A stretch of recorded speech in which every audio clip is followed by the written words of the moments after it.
دوستان محترم، ایک تو میں نے وہ میثاق خلافت آپ کے سامنے رکھا، ایک اپنی جد و جہد کا تذکرہ کرنا مناسب سمجھتا ہوں۔ اللہ کے فضل و کرم سے ہم نے امت مسلمہ کی تشکیل نو کا آغاز کیا ہے۔ ہم جماعت سازی کو دین کے اندر درست نہیں سمجھتے، ہم یہ سمجھتے ہیں کہ اللہ کے رسول صلی اللہ علیہ وآلہ وسلم نے ایک جماعت تشکیل دے دی، تمام مسلمانوں کو اس جماعت کے ساتھ جڑ کر رہنے کا حکم تھا، کسی قیمت پر کسی صورت میں اس جماعت سے علیحدگی کی اجازت نہ تھی، اسی جماعت کو قائم و دائم رکھنا تھا، اسی کے ساتھ جڑ کے رہنا تھا۔ وہ جماعت کب تقسیم ہوئی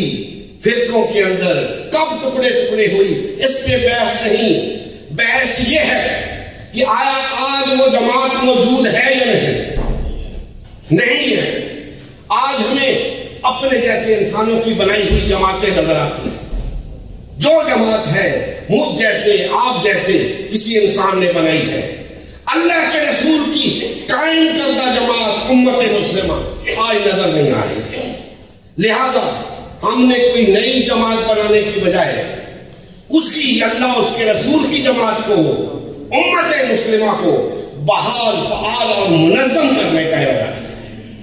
اور اس کے لیے تمام مسلمان بھائیوں کو دعوت دے رہے ہیں کہ بھائیوں، جب تک ہم وحدت اختیار نہیں کرتے، تفرقے کو ترک نہیں کرتے،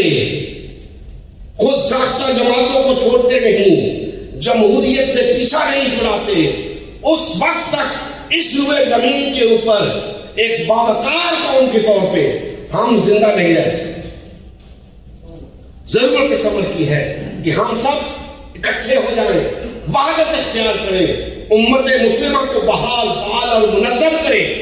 ایک جماعت اور ایک امیر کی امارت اور قیادت کے اندر اس پوری روئے زمین کے اوپر اللہ کے دین کو غالب کریں۔